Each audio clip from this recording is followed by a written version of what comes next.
वाह, आप सारा रेगिस्तान के बीच में आप एक मैराथन में भाग लेने जा रहे हैं। इस पॉइंट से आपको 600 मील ईस्ट मीटिंग पॉइंट तक चलकर जाना है। आप खुद को साबित करना चाहते हैं कि आप किसी भी सिचुएशन में सरवाइव कर सकते हैं।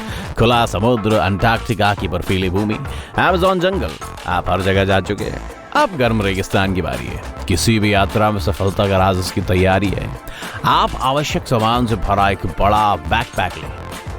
सूखी टहनियों को काटने के लिए एक छोटी कुल्हाड़ी, एक कंपास और एक स्लीपिंग बैग। आप जीपीएस पर भरोसा नहीं कर सकते क्योंकि रेगिस्तान में कनेक्शन खो सकता है। माचिस, एक first aid kit, water purification tablets, एक टॉर्च। इसके अलावा आपको एक स्कार्फ, एक बंडाना, सील्ड ग्लासेस चाहिए जो आपकी आंखों को रेत से बचाएगा, और हल्के कपड़े जो आपकी पूरी बॉडी को ढक सकते हैं। एक रेनकोट या टेंट भी यूजफुल होगा। अपनी बॉडी को रेत और धूप से बचाने के लिए आपको यह सब चाहिए। इसी वजह से आप ग्लव्स भी पैक कर लेते हैं। आप ज्यादा न्यूट्रिशन वाला फूड नहीं खा सकते। इसे डाइजेस्ट करने के लिए आपकी बॉडी को बहुत एनर्जी और लिक्विड की जरूरत होती है, और वो रेगिस्तान में सबसे महत्वपूर्ण और मुश्किल से मिलने वाली चीजें हैं। डाइट बार और सूखे मेवे बेहतरीन ऑप्शन है। इसके अलावा आपको बहुत सारा पानी चाहिए, बहुत सारा पानी। एक बड़े कंटेनर की तुलना में कई छोटी बोतलें लेना सेफ है। अगर ये कंटेनर डैमेज हो जाता है तो आप पानी के बिना रह जाएंगे। वहीं जब आपके पास कई बोतलें हो तो आप इस जोखिम को कम कर सकते हैं। बैकपैक भर गया है और आप अपना सफर शुरू करने के लिए तैयार हैं। एक हेलीकॉप्टर आपको रेगिस्तान के बीच ले जाता है। सबसे पहले आप एक मॉइस्चराइजिंग क्रीम से अपने नथुने को चिकनाई दें। म्यूकस मेम्ब्रेन को सुखाने से रोकने के लिए आवश्यक है। गर्म हवा आपकी नाक को जला सकती है। वैसे आप जरूरी मॉइस्चर नाक होने के लिए अपने मुंह से सांस नहीं ले सकते। आप कुछ फुट चलकर रुक जाते हैं। दिन में इतनी गर्म जगह की यात्रा करना एक गलती होगी। आपको पसीना आना शुरू हो जाएगा और बहुत सारा लिक्विड खो जाएगा। लेकिन आपके वाटर रिजर्व सीमित हैं। ट्रैवलिंग के लिए आइडियल टाइम समय शाम और रात का है। उस टाइम ठंड पड़ती है। खुद को गर्म रखने के लिए आपको और ज्यादा मूव करने की जरूरत होगी। तो आप एक पुराने गिरे हुए पेड़ को ढूंढते हैं और उस पर एक टेंट बांधते हैं। आपने एक शैडो बनाई है, जिसका मतलब है कि आपकी सोने की जगह तैयार है। अपनी एनर्जी बचाने के लिए जितना संभव हो उतना कम चलना महत्वपूर्ण है। आप मैप खोलते हैं और अपना कंपास निकालते हैं। फिर आप रूट चेक करते हैं, चारों ओर देखते हैं और रेगिस्तान लैंडस्केप को चेक करते हैं ताकि आप इसे और अधिक आसानी से नेविगेट कर सकें। आप थोड़ा पानी पीना चाहते हैं, लेकिन आप खुद को रोक लेते हैं। अपनी बॉडी को सर्वाइवल मोड में लाने के लिए 24 घंटे तक पानी ना पीना बेहतर है। आप अपनी आंखें बंद करके सो जाते हैं। आपके फेस पर रेत उड़कर आ रही है। आप उठते और देखते हैं कि एक रेतीला तूफान आपके पास आ रहा है। जिस पेड़ के पास आप सो रहे हो वो बहुत नाजुक सा लगता है। ये तूफान बर्दाश्त नहीं कर पाएगा। आपको तुरंत किसी शेल्टर की जरूरत है। आप अपने ग्लासेस लगाते हैं, अपने सिर के चारों ओर स्कार्फ बांधते हैं और सांस लेने में आसान बनाने के लिए इसे गीला करते हैं। अगर आपके पास स्कार्फ नहीं है तो आपको अपना फेस अपने हाथों से ढकना होगा। आपकी बॉडी के सभी पार्ट्स को कपड़ों से सेफ रखना जरूरी है। रेत के छोटे छोटे दाने आपकी स्किन से बड़ी स्पीड से टकराते हैं। प्रोटेक्शन के बावजूद आप उनमें से कुछ को अपने फेस पर फील करते हैं। यहाँ कोई शेल्टर नहीं है जहाँ आप छिप सकें। ये एक बड़ा पत्थर हो सकता है, एक बड़ा पेड़ हो सकता है, लेकिन कुछ भी नहीं। अब आपको एक पहाड़ी खोजने की जरूरत है। तूफान के दौरान रेत के कण न केवल बाउंस करते हैं बल्कि एक दूसरे से टकराते भी हैं। जब आप किसी पहाड़ी पर होते हैं तो ज्यादातर रेत के कण उसकी ढलानों से नीचे गिर जाते हैं और आप काफी हद तक उसकी चोट से बचे रहते हैं। आपको जितनी जल्दी हो सके ऊंची जगह पर पहुंचने की जरूरत है, क्योंकि ऐसी सिचुएशन में चलना मुश्किल है। आप बहुत ज्यादा एनर्जी खो रहे हैं। यहाँ तक कि आपको अपने फेस को प्रोटेक्ट करने के लिए अपनी पीठ को हवा की ओर मोड़कर पीछे की ओर चलना होगा।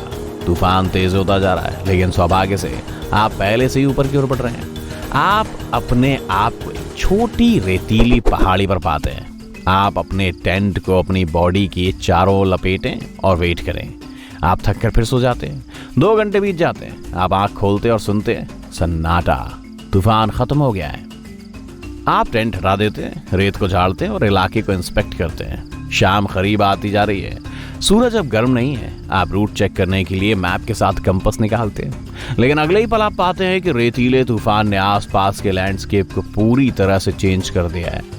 जब कोई जाना पहचाना लैंडमार्क ना हो तो मैप का यूज करके नेविगेट करना टफ होता है। आप आसानी से रास्ते से भटक सकते हैं और खो सकते हैं। तो आप श्योर नहीं है कि कहाँ जा रहे हैं, लेकिन आपके पास पानी और भोजन है और बाकी लोग आपकी लोकेशन के बारे में लगभग जानते हैं। इस मामले में आपके लिए बेहतर है कि आप जहाँ वहीं रहें। वे आपकी तलाश शुरू कर देंगे और आखिर में आपको ढूंढ लेंगे। आप अपनी एनर्जी और रिजर्व्स वेस्ट नहीं करेंगे, परंतु आप मैप पर कंपास को देखते हैं और पूरब की ओर जाने का डिसाइड करते हैं। आप यहाँ मैराथन को पूरा करने के लिए चाहे कुछ भी हो जाए, रात काफी ठंडी है लेकिन लगातार मूवमेंट आपको गर्म रहने में हेल्प कर रही है। आप अपनी पॉकेट्स को चेक करते हैं और पाते हैं कि तूफान के दौरान आप अपने माचिस खो बैठे हैं। फिर आपको आगे एक सूखा पेड़ दिखाई देता है। आप इसकी कुछ शाखाओं को काटकर अपने बैग में बांध लेते हैं। चलते समय आप रेत पर निशान छोड़ते हैं। ये वे शाखाएं हैं जिनमें कपड़े के टुकड़े बंधे हुए हैं जो जमीन में अटका दी जाती हैं। इस तरह यदि आप मीटिंग पॉइंट पर नहीं पहुंचते हैं तो आप खुद को खोजने में रेस्क्यू टीम की हेल्प कर सकते हैं। सुबह हो गई है, सूरज तप रहा है। आप एक और पेड़ ढूंढते हैं, टेंट का यूज करके एक शैडो बनाते हैं, कुछ पानी पीते हैं और सो जाते हैं।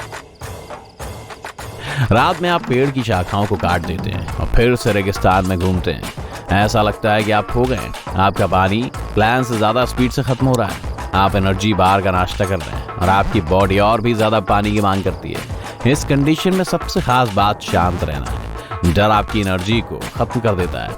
आप ये कल्पना करने की कोशिश करते हैं कि रेगिस्तान आपका घर है और आप इसे पूरी तरह से जानते हैं। इससे आपको स्ट्रेंथ और कॉन्फिडेंस मिलता है। आपको एक पुरानी बिल्डिंग के खंडर मिलते हैं और आप इसकी छाया में छिप जाते हैं। उसके बाद आप पेड़ों की शाखाओं को एक ढेर में रखकर मिरर से आग लगा देते हैं। आपको आग की जरूरत होती है ताकि बचाव दल धुएं को नोटिस कर सके। दुर्भाग्य से आकाश में कोई हेलीकॉप्टर नहीं उड़ रहा है। आप अगली रात अपने रास्ते पर चलते हैं और पाते हैं कि केवल एक बोतल पानी बचा है। आप जितना हो सके कम खाने की कोशिश करते हैं ताकि आपकी बॉडी खाना डाइजेस्ट में एनर्जी वेस्ट ना करे। ये प्रोसेस आपको कमजोर बनाता है। अब आपका गोल अपनी आपूर्ति को फिर से भरना है। ऐसा करने के लिए आपको सुबह की वेट करने की जरूरत है। फिर आप आकाश को देखेंगे, बादलों को खोजेंगे और उस डायरेक्शन में जाएंगे जहां बादल हैं। वहां लाइफ और वाटर होना चाहिए, लेकिन बहुत जल्द आप समझ जाते हैं कि सूरज बहुत गर्म है। आप फिर से शैडो बनाते हैं। थके हुए आप लेट जाते हैं और जल्दी सो जाते हैं। सूरज ने अपनी पोजीशन बदल ली है और अब सीधे आप पर चमक रहा है। इसकी गर्मी आपको जगाती है। आपके पास पानी नहीं बचा है। आप उठते हैं और कुछ चट्टानों या वेजिटेशन की तलाश करते हैं। आप घास, पौधों या झाड़ियों से कुछ लिक्विड प्राप्त कर सकते हैं। बारिश के बाद पत्थरों के नीचे काफी देर तक नमी बनी रहती है। उन्हें उठाते हैं और चेक करते हैं, लेकिन ध्यान से, बिच्छू, सांप और मकड़ी वहां छिपे हो सकते हैं। इसके अलावा आपको कुछ जानवरों या कीड़ों के निशान खोजने के लिए रेत को देखने की जरूरत है। जानवर हमेशा वाटर सोर्सेस की ओर जाते हैं और आपको उनको फॉलो करने की जरूरत है, लेकिन बहुत चौकस रहो। वे चीते या अफ्रीकी जंगली कुत्तों के निशान हो सकते हैं। आप उनसे अपना बचाव करने के लिए बहुत कमजोर हैं। आपको जानवरों को दूर से देखना होगा और पहले उनके पानी पीने का इंतजार करना होगा। आपको कुछ फुटप्रिंट मिलते हैं। स्पॉटेड हाइना यानी लगड़बग्गों का एक ग्रुप कुछ दूरी पर चला जा रहा है। आप धीरे धीरे उनको फॉलो करते हैं। वे आपको एक ओएसिस की ओर ले जाते हैं। आप उन्हें पीने के लिए पर्याप्त होने के लिए कुछ घंटों तक वेट करते हैं। फाइनली वे जगह छोड़ देते हैं और अब आप अपनी प्यास बुझा सकते हैं। प्यूरिफिकेशन टैबलेट्स को पानी में डालना ना भूलें, लेकिन अगर आपके पास ये नहीं है तो भी आपको पीना चाहिए। किसी भी मामले में ये और खराब नहीं हो सकता। इसके अलावा ये महत्वपूर्ण है कि एक बार में बहुत ज्यादा पानी ना पिएं। आपकी बॉडी थक गई है और बहुत सारे लिक्विड को जल्दी से प्रोसेस नहीं कर सकती है। आप धीरे धीरे पीते हैं, छोटे घूंट से। ऐसा लगता है जैसे आप इसे घंटों तक कर सकते हैं। फिर आप खाते हैं और अपनी बोतलों में थोड़ा सा पानी डालते हैं। आप भूख नहीं है, संतुष्ट और खुश महसूस करते हुए आप फिर से सो जाते हैं।